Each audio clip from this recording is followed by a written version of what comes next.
So hello everyone, I am Vinod Singh and welcome to the current exam. So आज की class में हम 16 अगस्त का द हिंदू एडिटोरियल का इम्पॉर्टेंट वोकैब्स कवर करेंगे।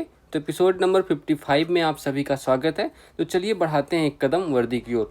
देखो आज थोड़ा मेरी आवाज़ थोड़ा भारी भारी लग सकती है क्योंकि कल आपका इंडिपेंडेंस डे था, तो उस चक्कर में थोड़ा आवाज़ वगैरह में दिक्कत आ गई है। ठीक है, चलिए तो करते हैं लास्ट क्लास का पहले रिवीजन करते हैं।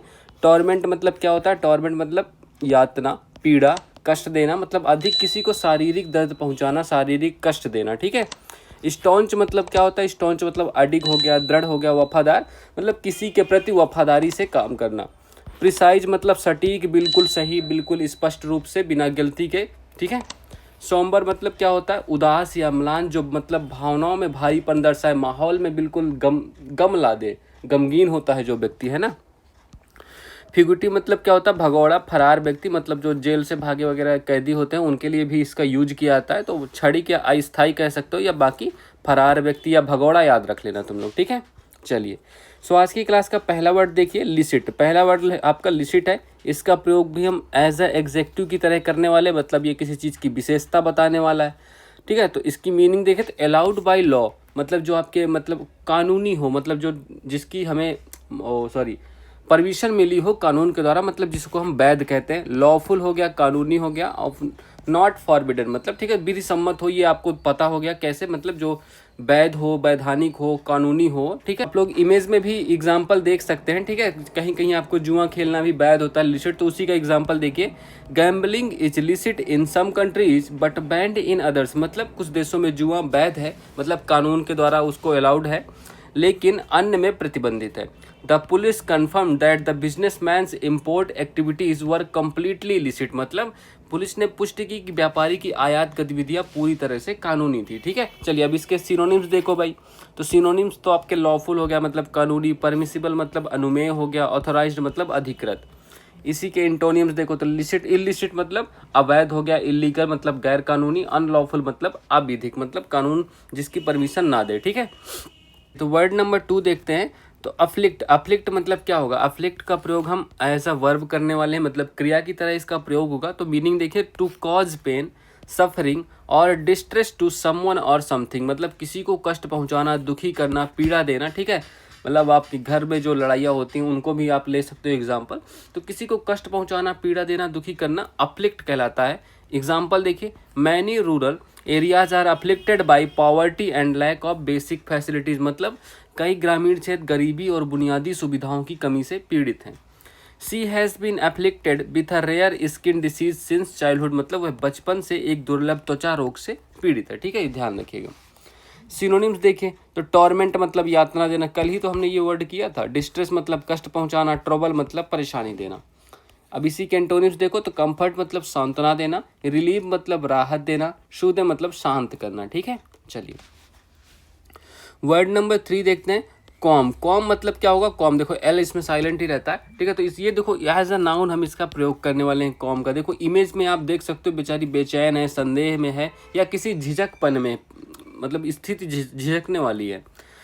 तो मीनिंग देखिए a feeling of doubt, worry और uneasiness especially about whether what you are doing is right, also a sudden feeling of sickness और फेंट, मतलब देखो आप जो कर रहे हो या जो नहीं कर रहे हो उसके लिए आप चिंतित हो, बेचैन हो कि मतलब ये सही है या गलत है ना, इस चीज़ में फंसे हो। या तो आप बीमारी से किसी पीड़ित हो, मतलब मूर्छित हो उस समय, अस्वस्थता भी कह सकते हो, है ना। तो संदेह हो गई, बेचैनी हो गई, नैतिक झिझक हो गई, मतलब सही है गलत है कोई काम अब जो कर रहे हो उसको हम नैतिक झिझक के रूप में कहते हैं। ठीक है, चलिए एग्जाम्पल देख लीजिए। तो she had no qualms about accepting the award knowing that truly deserved it, मतलब उसे पुरस्कार स्वीकार करने में कोई संदेह या झिझक नहीं थी क्योंकि वह जानती थी कि उसने इसे सही से अर्जित किया है। He felt a sudden calm when he realized he had lied to his best friend, मतलब उसे अचानक बेचैनी हुई जब उसे एहसास हुआ कि उसने अपने सबसे अच्छे दोस्त से झूठ बोला। ठीक है, ये पता नहीं होता भी है आप आजकल या नहीं, लोग तो धड़ल्ले से बोलते रहते हैं झूठ वगैरह, है ना। सिनोनिम्स देख लीजिए। तो डाउट मतलब संदेह हो गया, अनइजीनेस बेचैनी, मिसगिविंग मतलब आशंका। एंटोनिम्स देखिए तो एंटोनिम्स मतलब कॉन्फिडेंस हो गया, आत्मविश्वास, एश्योरेंस मतलब आश्वासन, सर्टेनिटी मतलब निश्चितता। ठीक है, चलिए तो वर्ड नंबर 4 देखिए, लैंग्वेयर। लैंग्वेयर मतलब क्या होता है? लैंग्वेयर का प्रयोग भी हम नाउन की तरह करेंगे। सर इसकी मीनिंग क्या होती है? तो मीनिंग देखिए, अ स्टेट ऑफ टायर्डनेस मतलब थकान, आलस्य। Weakness, a lack of energy मतलब एनर्जी बिल्कुल भी ना होना, उसी को हम आसुस्ती कहते हैं। Sometimes a pleasant sense of dreamy relaxation मतलब शिथिलता, बिल्कुल शिथिल पड़े हुए, ढीले ढाले, है ना, बिस्तर पर लेटे पड़े हो। हिंदी मीनिंग तो आलस्य हो गया, सुस्ती हो गया, थकान हो गया। एग्जाम्पल देखिए, तो after the long walk in the heat he sank into a chair with a feeling of languor मतलब धूप में लंबी पैदल यात्रा के बाद वह कुर्सी पर सुस्ती से बैठ गया।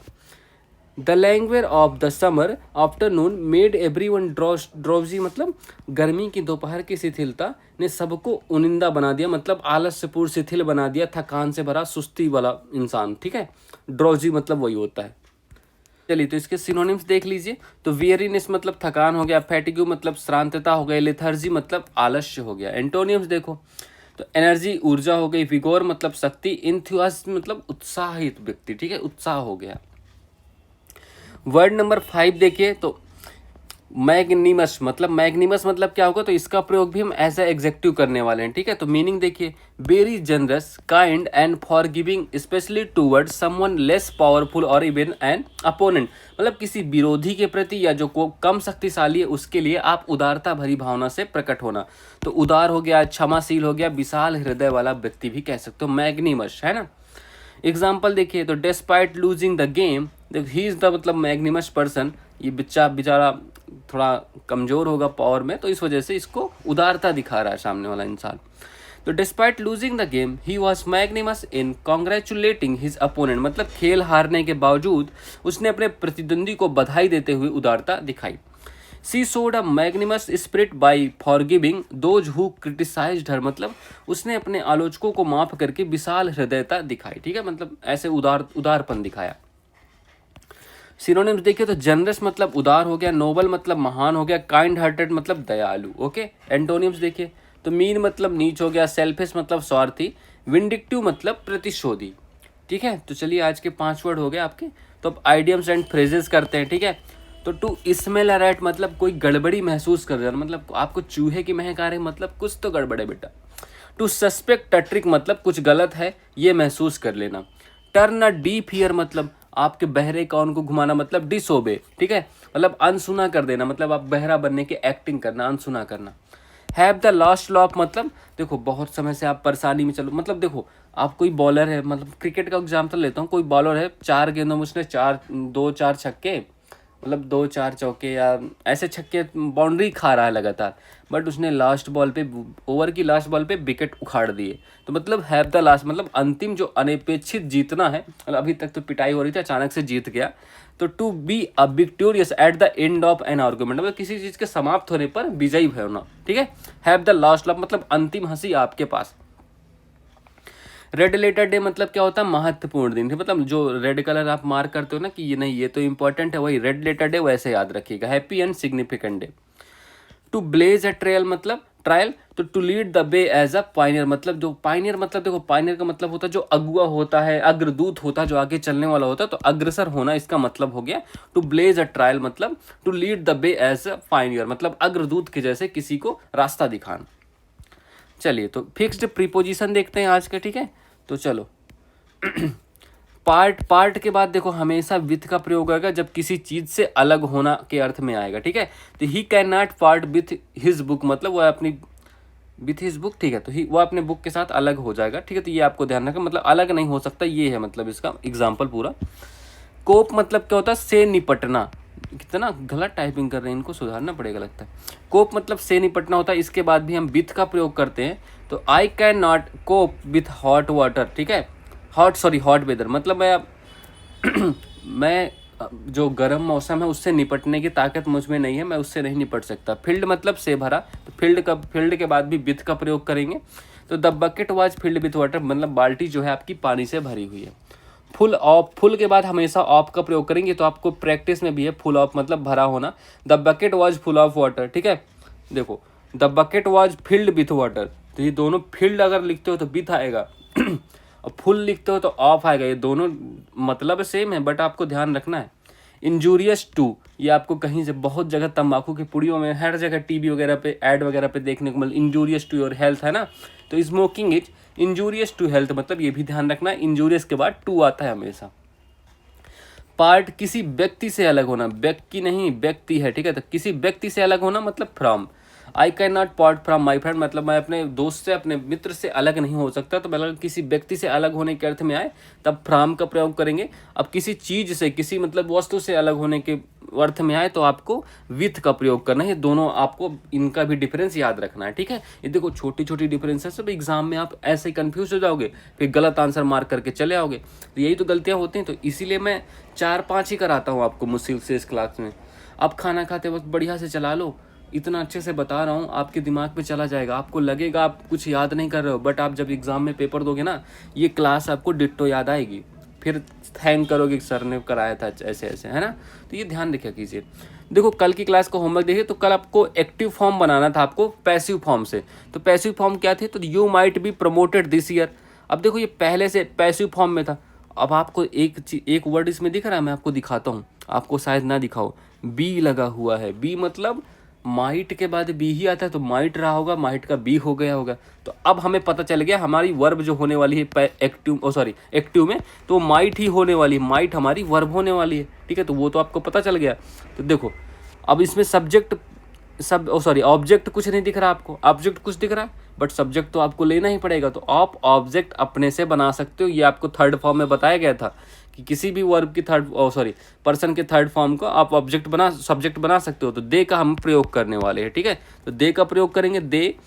हमने माइट बी का प्रयोग किया है पैसिव में, तो माइट का एक्टिव में प्रयोग करेंगे। और प्रमोट यू, ये आपका जो सब्जेक्ट है ये आपका ऑब्जेक्ट बन जाएगा। तो promote you this year, that's it. इतना आसान था ये, एसएससी सीजीएल का क्वेश्चन था, ठीक है। तो एसएससी सीजीएल में ये क्वेश्चन आया था। बताओ इतने आसान आसान आते हैं। तो ऑप्शन नंबर कौन सा करेक्ट है बताओ भाई। तो they might promote you this year, they, तो यही होगा ऑप्शन नंबर 1, ठीक है। तो ऑप्शन नंबर 1 करेक्ट आंसर हो गया।